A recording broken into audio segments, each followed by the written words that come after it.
আজকে চাল কুমড়ো শাক রান্না করব। অন্যদিন মিষ্টি কুমড়ো শাক রান্না করে, লাল শাক রান্না করি, তো আজকে চাল কুমড়ো শাক রান্না করব। আসসালামু আলাইকুম, কেমন আছেন সবাই?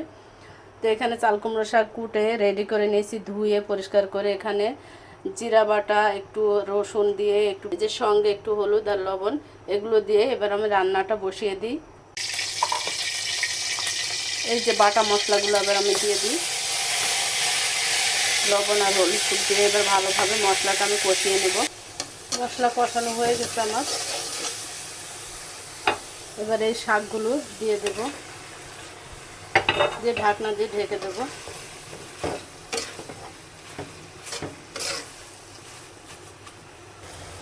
শাকগুলো আমার কষানো হয়ে গেছে, এবার হালকা করে আমি পানি দিয়ে দেব।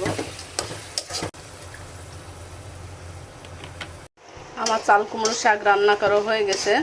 তো আমার রেসিপিটা সবাই ফলো করে রান্না করে খেয়ে দেখবেন, চমৎকার লাগবে এই চাল কুমড়ো শাক। আর যদি একটু সঙ্গে চিংড়ি মাছ দেন তা আরও সুন্দর লাগবে। আসসালামু আলাইকুম, সবাই ভালো থাকেন, সুস্থ থাকেন। আমার ভিডিওটা ধৈর্য সহকারে একটু দেখবেন।